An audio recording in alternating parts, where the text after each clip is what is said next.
Ganitong klaseng sumasambulat na pulutan ang lapag ko ngayong araw na to mga tropa. At gumawa ako ng beef pares, spicy honey lemon chicken neck, chicken gizzard dinakdakan, lechon kawali, Hungarian skewers, inihaw na tilapia at salad. Mag-isang binakbakan ni Tito Otits yan mga par, at bisita ko yung mga classmate at kaibigan ko ng high school. Talaga namang umaatikabong puksaan to mga boss, kaya di ko na patatagalin to. Tara, samahan nyo muna akong mamalengke. Rumekta na ako sa mga source natin mga tol at bumili na ako ng mga kinakailangan natin. Gumetching ako ng 1 kilong baka dyan at 1.5 kilong jols. Dito naman kay Bossing, bumili tayo ng 1.5 kilong buhay na taba ng baka.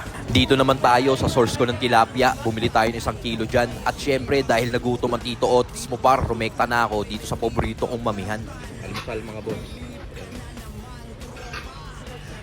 Kanto tsaka palabok. Dito ako sa paborito kong mamihan.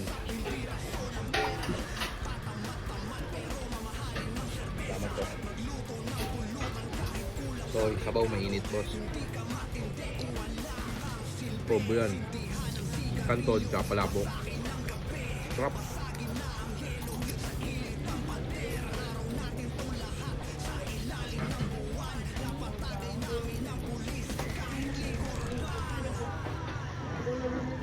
Pag uwi ng bahay, nalinisan ko na itong napamili natin at nasegregate ko na sila. Kaya naman, sisimulan ko na mag-grind ng bawang. Tinagay ko na itong 1/2 kilong bawang mga tol, tas lagyan ko ng mantika sabay grind. Sunod naman natin tong siling labuyo mga boss, at after natin tong i-grind, magsisibak na ako ngayon ng siling berde. Sunod tong 1/2 kilong sibuyas, tas tong kamatis hiwain natin ng maliliit, tas kunin natin, lagay natin sa mangkok. Kasama tong sibuyas, siling berde, labuyo, tas timplahan natin ng oyster, toyo, suka, paminta, brown sugar at asin. Sabay halo mga tol.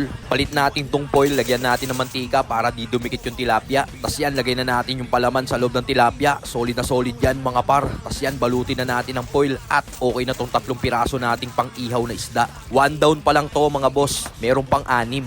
Dito naman tayo sa ating pipino, ilalahok natin yan sa ating Hungarian skewers. Sinibak-sibak ko lang ng ganyan yan mga par. Sunod natin tong sibuyas na puti, hiniwa ko lang ng trip kong hiwa yan. Tas sunod natin tong Hungarian sausage, hiniwa ko lang sa 2 yan mga tol. Tas rekta tuhog na yan dito sa ating barbecue stick. Inassemble ko na lang ng ganyan yan mga tol. Sundan mo na lang kung matripan mo. Tas yan, tinuhog ko na silang lahat mga tol at nakagawa tayo ng 8 pirasong quality na Hungarian skewers. Dito naman tayo sa 1 kilong balunan ng manok. Hiniwa ko sa maliliit yan mga tol at gagawin ko tong dinakdakan na request sa akin ng kumpare ko mga boss. Tas yan, kunin natin rekta dito sa kawali, lagyan natin ng asin, pamintang buo at bawang. Tas pakuluan natin to hanggang sa lumambot. Edis tayo ng kalan ngayon at isasalang ko na tong 1.5 pork jolls natin. Nilagyan ko lang yan ng paminta at asin, tas sibuyas at bawang at i-pressure cook natin to ng 20 minutes. Dito naman tayo sa 1 kilong leeg ng manok mga boss. Sinibak-sibak ko lang ng ganyan yan. Tas linis tayo ng sangkalan para makita mo ang ganap na kalinisan par. Tas yan, saka ko pinagaan ng kalamansi, timplahan ng patis at paminta. Sabay halo mga tol at set aside muna. Dito naman tayo sa atay ng manok, pigaan natin ang kalamansi yan, tas timplahan natin ng toyo at paminta at i-marinate muna din natin to. Balik tayo dito sa balunan natin mga boss. Ayan na, malambot na yan. Syempre, hanguin na natin to. Dito naman tayo sa ating pressure cooker. After 20 minutes, okay na to mga par. Hanguin natin at palalamigin ko muna to.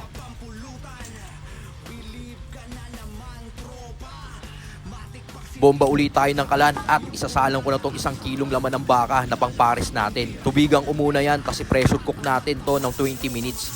Tapos after 20 minutes, sunod natin tong 1/2 kilong buhay na taba ng baka. Para talagang kung aabutin ka ng gout, aabutin ka talaga par. Tapos yan, tanggalin natin tong lumulutang na kupal-kupal dito sa pinapakuluan nating baka. Hindi kasi maganda sa health natin to mga par, kaya kailangan natin tong tanggalin. Tas yan, dinagdagan ko uli ng tubig mga tol at i-pressure cook natin to ng another 20 minutes. Tas to naman, lumamig na yung jols natin at hiwain ko na tong panglitsyong kawali natin. Tas balik tayo dito sa ating baka. After 20 minutes, okay na to at hanguin na rin natin to.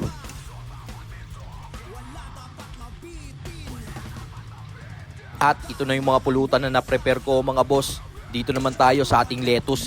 Hinimay ko na yan mga par, tas rekta hugas dito sa tubig na may asin para matanggal yung mga unnecessary shit niya. Tas to, meron ulit tayong pipino. Balatan lang natin para may design. Sabay hiwain natin, tas sunod tong luya, hiniwa ko na. Tas tong matigas na parte ng leeks, sasama ko sa pares yan. At itong pinaka-leeks na din, pang tatoppings natin to. Ednis tayo ng kalan, lagay tayo ng bagong mantika at isasalang ko na tong panglitsyong kawali natin. Nilagay ko na lahat para isang salang na lang mga tol. Dito naman, gisa na tayo ng luya, bawang at sibuyas. Sangkutsahin lang natin maigi mga tol, saka natin ilagay itong napakuluan nating baka. Halo lang natin sa aromatics para kumapit sa kanya. Saka ko linagyan ng 2 beef cubes, star anise, pamintang powder, patis, toyo, oyster at brown sugar. Sabay halo mga tol, saka ko linagay itong matigas na parte ng leeks at siling berde. Ganyan ang mabisang luto sa pares mga tol, para kapit na kapit talaga yung lasa. Saka ko binuhos yung pinagpakuluan, tas tinubigan ko na din ng bahagya. Balik naman tayo dito sa ating litsyong kawali. Tignan mo naman par, safe na yan. Syempre hahanguin na natin to.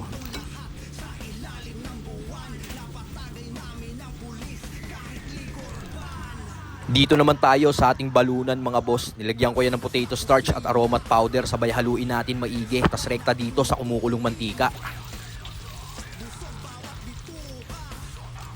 Tas yan, halu-haluin lang natin mga tol. Hindi na natin kailangan lutuin pa ng matagal to dahil antimano, malambot na to mga tol. Kailangan lang natin dito magkaroon siya ng crispy crust para pag ginawa nating dinakdakan, solid na solid yung kanyang texture at lasa. Balik tayo dito sa ating pares. Nilagyan ko yan ng konting asin. Saka ko tinanggal tong mga star anise natin. Sapat na magkaroon siya ng aroma dyan mga tol. At after natin tanggalin, saka natin lagyan ng potato starch. Pinakapampalapot niya. Mas mabisa to kaysa sa cornstarch mga boss. Tas yan, halu-haluin lang natin mga tol. At yung sapat na yung lapot para sa akin, okay na to. Dito naman tayo sa ating marinated chicken neck. Lagyan na natin to ng all-purpose flour. I-coating lang natin dyan mga tol. Sabay rekta hulog dito sa umukulong mantika.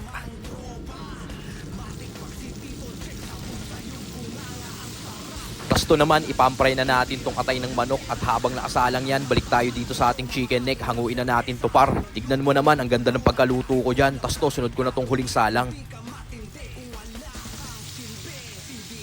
Tas to naman, balibalik ta rin natin tong atay ng manok. Sabay hanguin na natin para to sa ating dinakdakang balunan mga bossing. Tas to, balikan natin tong huling salang ng chicken neck mga tol. At okay na rin to. Tas tong ating lemon, pagulungin at hiwain ko na to. Sabay edis tayo ng kalan, lagay tayo ng margarine. Sunod tong bawang, idisa lang natin dyan mga tol. Saka ko linagyan ng konting mantika. Saka ko ipiniga tong lemon. Tas tong pinaka-lemon, nilagay ko na din. Kasunod tong wild honey ni Manang. Tas linagyan ko na din ng giniling na sili para talagang putok-putok sa bunganga mga tropa. Saka ko linagyan ng 2 kutsarang brown sugar. Tas nung na-dissolve, saka ko linagay tong crispy chicken neck nating mabisa. Tas yan, tostos lang natin mga tol. Saka ko linagyan ng seasoning para mag-enhance yung lasa. At okay na to. Salin ko na dito sa ating food pan.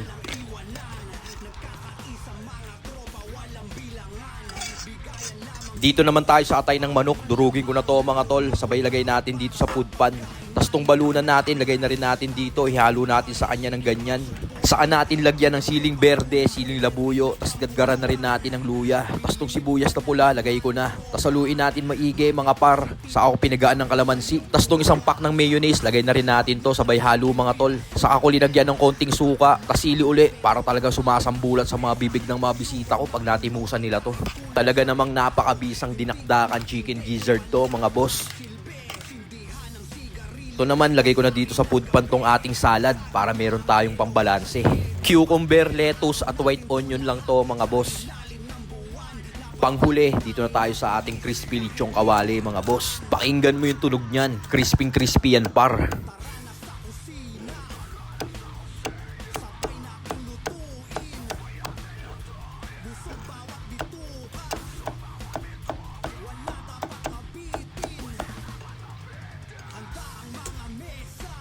At yan na nga mga tol, tapos na akong magluto ng 7 putahing pulutan na sumasambulat sa bibig. Nakapagluto tayo ng beef pares, lechong kawali, chicken gizzard dinakdakan, spicy honey lemon chicken neck, Hungarian skewers, pang-ihaw na tilapia at salad. Mula sa pamimili, pagpe-prepare at pagluluto, lahat yan binasic lang ng Tito Otits mo.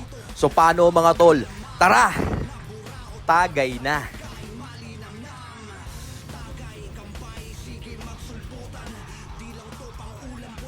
Weekend session ko mga tol.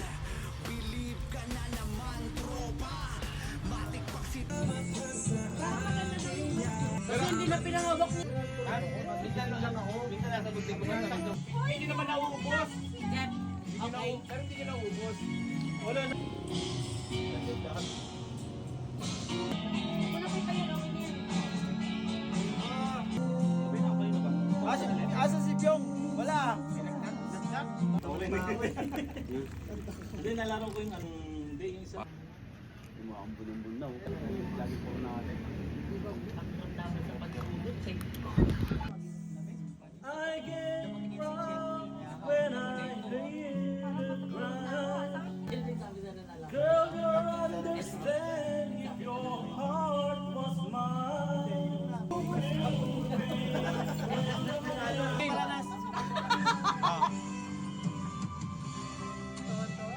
Ayun! Vegetarian ako eh. Bakit? Baby wipes. Hindi ako na lang nag... Dinakdakan na balunan mga boss. Mga 5:30 nararamdaman ko. Nasundin ako sa kanal. Motor ni Jeffrey Gambit. Ayan! Ang init!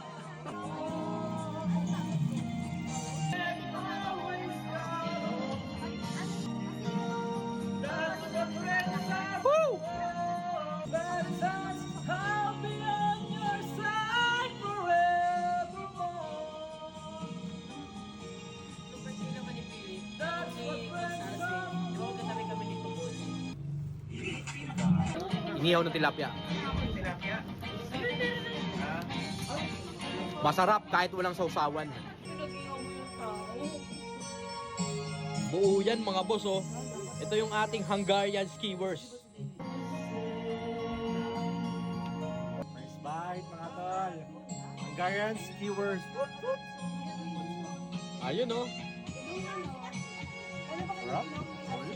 And just when I thought I could stand on my own, oh baby, those memories gonna crash into you.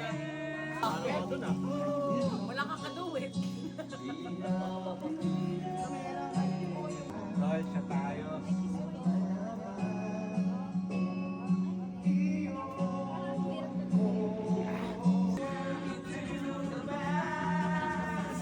One night stand. One night, one more time. Thanks for the memories. Wala eh! Thank you sir. Alam ko yung ginawa mo ng tawa. Alam ko yan. Tang ina. Ayun dapat. Ang hard rock. Hard Virgo. Oo. Hindi, tsaka ipopost natin yan, Gagi. Ano na section?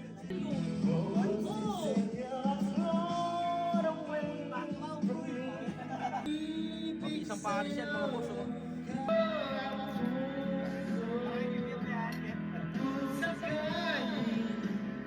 Leto mga tol.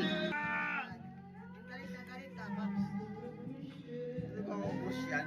Mabait naman to sa mabait.